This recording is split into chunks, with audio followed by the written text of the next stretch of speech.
भगवान अकारण करुण है, अकारण करुण। वो जिस पर कृपा कर देता है वो अपनी दिव्य शक्ति दे देकर उसको अपना ज्ञान करा देता है, अपनी प्राप्ति करा देता है, अपना आनंद दे देता है, माया को भगा देता है। त्रिगुण त्रिकर्म त्रिदोष पंचक्लेश पंचकोश सबका अत्यंताभाव कर देता है और अनंत जन्मों के हमारे पापों को भी बिना भोगवाए क्षमा कर देता है।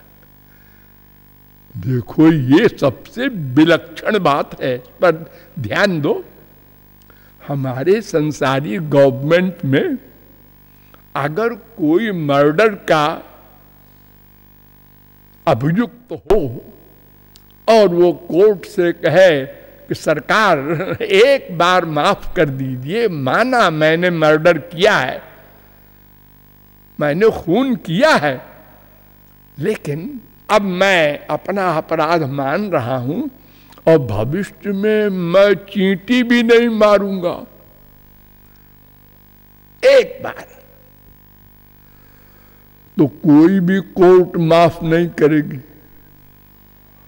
वो कहेगी कि हाँ देखो तुमने ये जो मर्डर किया है इसकी सजा भुगत लो, फिर मर्डर न करना तो दंड नहीं मिलेगा। वो कहता है सरकार क्या कह रहे हैं आप? अरे जब फांसी हो जाएगी तो फिर हम रहेंगे ही नहीं, तो पाप क्या करेंगे? आए तो ठीक है, लेकिन एक मर्डर भी माफ नहीं किया जा रहा है। ध्यान दो, और हमने तो अनंत जन्म में अनंत पाप किया है, वो सब संचित कर्म के रूप में, स्टॉक के रूप में जमा है। 3 प्रकार के कर्म होते हैं, संचित, प्रारब्ध, क्रियमाण। तो वो संचित कर्म अगर भगवान भोगवावे कि ठीक है अब तुम मेरे बन गए हो, तो अब तुम आगे जो कर्म करोगे उसके हम ठेकेदार होंगे, उसका दंड नहीं देंगे, लेकिन जो किया है बेटा वो तो भोगना पड़ेगा। तो चूंकि वो अनलिमिटेड है कर्म, पाप पुण्य दोनों अनंत, इसलिए अनंत काल तक भोगते जाए तो भी अनंत माइनस अनंत बराबर अनंत। कभी अंत नहीं होगा तो मोक्ष क्या होगा? आनंद कब मिलेगा? दुख निवृत्ति कब होगी? लेकिन भगवान कहते हैं भिद्यते हृदय ग्रंथिश्चिद्यन्ते सर्व संशया क्षीयन्ते चास्य कर्माणि तस्मिन् दृष्टे पराबरे।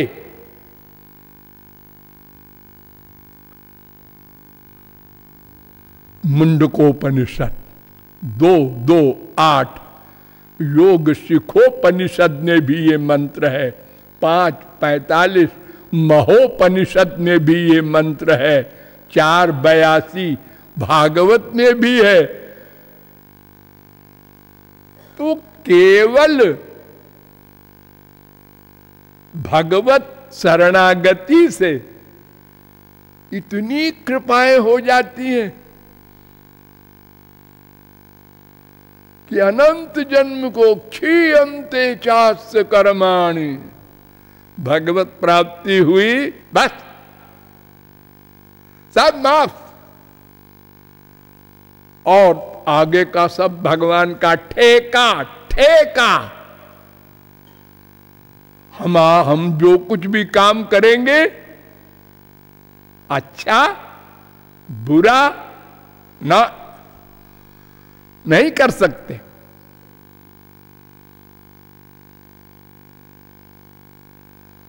तस्य कार्यम न विद्यते। भगवत प्राप्ति होने के बाद कर्म खत्म, ज्ञान खत्म, सब खत्म। अब कुछ नहीं करना है। देखो आप लोग छोटी उम्र में तालाब वगैरह में, नदी वगैरह में नहाए होंगे अगर, तो खिलवाड़ किए होंगे, पानी के अंदर मुंह डाल के बू ऐसे करते हैं बच्चे, अच्छा लगता है, आवाज होती है। तो पानी के ऊपर तो आवाज आप कर लेते हैं, लेकिन अगर डूब जाए पानी के अंदर नीचे और वो करें तो आवाज नहीं आएगी।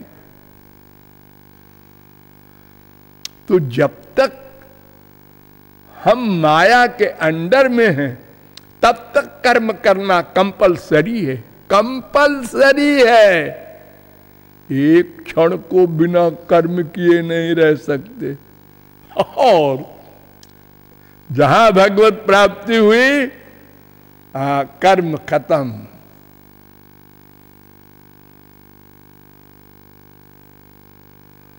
अस्ति चेत न स तत्वविद। अगर वो कर्म करता है तो महापुरुष नहीं, कृतार्थ नहीं, कृत्य नहीं, कृत्य माने कृत्य कर चुका, करना कर चुका। जब तक घी में पानी था, मक्खन था, और टेम्परेचर देने पर खूब बोला। जब घी बन गया और हम टेम्परेचर देते रहे तो चुप हो गया। अब नहीं बोलेगा, जला दो उसको, पूरा घी, बोलेगा नहीं, कर्म खत्म। लेकिन सब बोल रहे, बड़े बड़े ग्रंथ लिख रहे हैं, अरे हजारों लाखों मर्डर कर रहे हैं। ये हनुमान जी हैं, अर्जुन जी हैं, बड़े बड़े महापुरुषों के जो सरताज लोग, छोटे मोटे की बात नहीं करते। और स्वयं भगवान भी, औरों की तो छोड़ दो। अरे अर्जुन ने कितने मर्डर किए होंगे, हनुमान जी ने कितने किए होंगे, और भगवान ने अनंत ब्रह्मांड का मर्डर कर दिया। प्रलय, सबको मार दिया। और अवतार लेकर भी कितने ब्राह्मणों को, रावण के खानदानियों को मारा है। राम ने भी, लक्ष्मण ने भी, हनुमान जी ने भी, सब बानरों ने, महापुरुषों के दादा और भगवानों के दादा, ये क्रिया कर रहे हैं। लेकिन वो उनका कर्म माया से नहीं है, अपनी इच्छा से नहीं है, वो योग माया से होता है। योग माया का कर्म फल नहीं देता। नैव तस्य कृते नार्थो ना कृते नेह कश्चन कुशलाचरिते नैषा मिह स्वार्थो न विद्यते विपर्जयेण वा नर्थो निरहंकारिणाम विभो। अरे महापुरुषों को तो छोड़ो, अगर अहंकार रहित कर्म करें संसार में साधक भी, तो उसका फल नहीं भोगना पड़ेगा। भगवान ने अर्जुन से कहा, यस्य नाहंकृतो भावो बुद्धिर्जस्य न लिप्यते हत्वापि स इमान लोकान न हन्ति न निबध्यते। कर्तृत्वाभिमान से रहित होकर अगर कोई भी कर्म किया जाए, अच्छा बुरा कुछ भी, उसका फल नहीं भोगना पड़ता।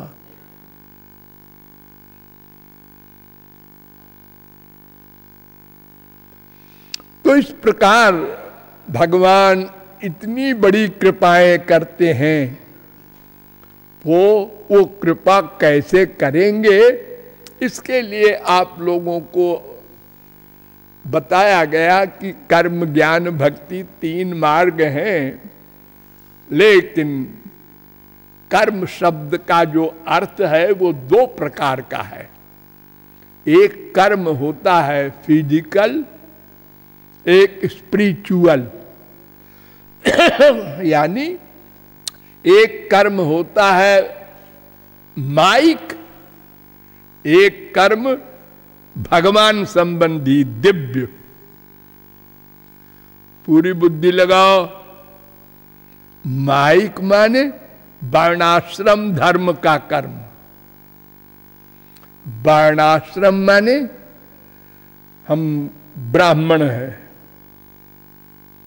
क्षत्रिय हैं, वैश्य हैं, शूद्र हैं, देवता हैं, मनुष्य हैं, राक्षस हैं। अरे ये तो शरीर के नाम है रे, ये मैं की परिचय नहीं दे रहे हो तुम। हाँ हाँ ठीक है, हम ब्रह्मचारी हैं, हम गृहस्थी हैं, हम वानप्रस्थी हैं, हम सन्यासी हैं, ये भी शरीर के लिए है। हाँ हाँ है शरीर के लिए। तो ये जो धर्म है ये नश्वर है, इसका फल भी नश्वर, क्योंकि शरीर भी नश्वर। तो जितने धर्म कर्म लिखे हैं वो सब इसी के हैं। अगर वो विधिवत होंगे तो स्वर्ग तक ले जाएंगे, वहां भी कुछ दिन के लिए, वहां भी माया का अधिकार। उसके बाद फिर मृत्युलोक में आना होगा। हीन तरम बाबिशंत, कुत्ते बिल्ली गधे की योनियों में डाल दिया जाएगा।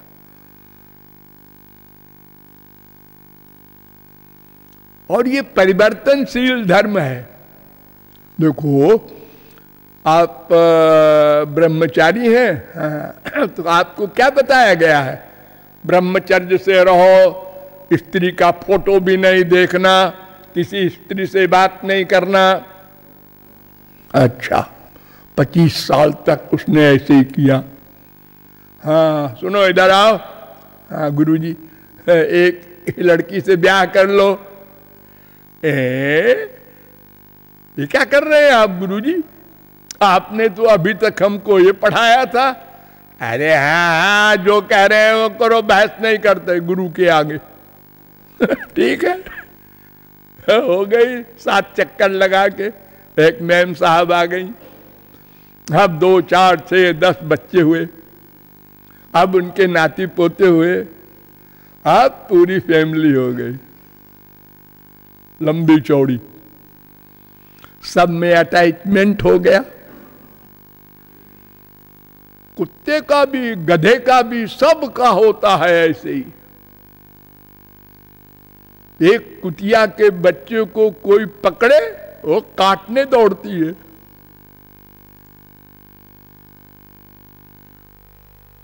सबको अपने परिवार में अटैचमेंट है। अब फिर आए गुरुजी, तुम 50 साल के हो गए? हाँ गुरुजी हो गए। ये जितने सब बाल बच्चे कच्चे सब है ना, इनको काम धाम है ना, ये सब जो तो नौकरी फोकरी है ना, ये सब छोड़ दो और जंगल में चलो, तुम दोनों खाली। और ये हम इतने बच्चों को, नाती पोते को छोड़ के अपना ये सब अपना बनाया है कोठी महल, और ये सब छोड़ के जंगल में जाए? हाँ हाँ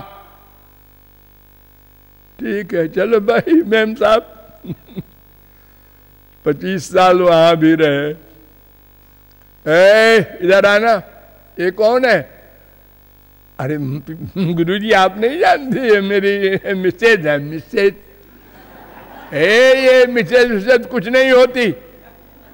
अबाउट टर्न, तुम इधर जाओ। तुम्हारा सर्वस्व भगवान। और ओ मैम साहब, ये पतिवती तुम्हारा नहीं है, तुम आत्मा हो, तुम्हारा पति भगवान है, उधर जाओ। लो, जहां से चले थे वहीं पर पहुंच गए। शादी के पहले स्त्री को देखना गुनाह था और वहीं फिर पहुंच गए। ओ, सन्यासी हो गए। हाँ, अब गौरांग महाप्रभु के लिए उनके शिष्य ने 80 वर्ष की माता जी से भीख मांगा चावल की, महाप्रभु जी के लिए, गुरु जी के लिए। और जिससे मांगा वो 80 वर्ष की लठिया लेके चलने वाली। और महाप्रभु जी को मालूम हो गया। उन्होंने कहा, ये चावल कहाँ से लाया? उन्होंने कहा, माता जी के यहाँ। मैंने कहा था ना, तुम सन्यासी हो, किसी स्त्री से भिक्षा नहीं लेना। अरे गुरुजी, वो तो आप जानते हैं अंतर्यामी है, वो तो माता जी है। अरे माता जी का बच्चा, आज्ञा पालन होना चाहिए। तुम सन्यासी हो, भाग जाओ, अब कभी मत आना मेरे सामने। ये लो, बिना अपराध के इतना बड़ा दंड।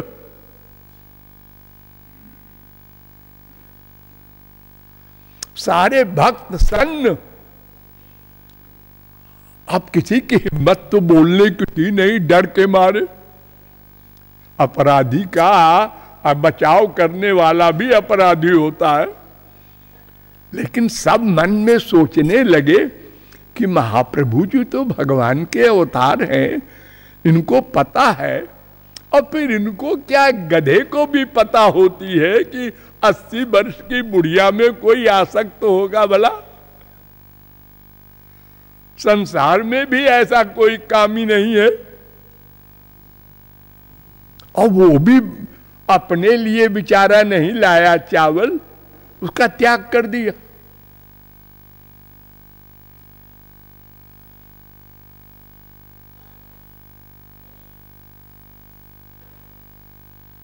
ये वर्णाश्रम धर्म मैं बता रहा हूं मैं, जो परिवर्तनशील है, नश्वर है, इसका फल भी नश्वर है।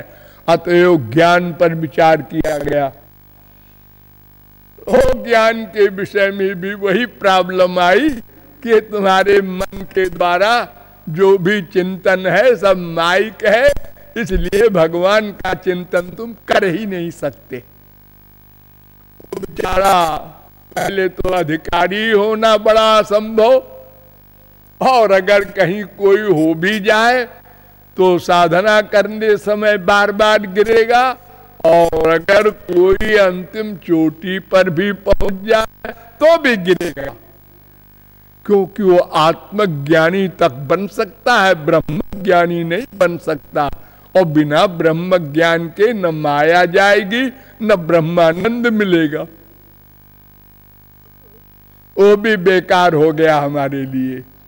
तो फिर अब एक बचा भक्ति योग, इसके विषय में हमको डिटेल से समझना होगा, लेकिन आज नहीं कल। बोलिए लाडली लाल की।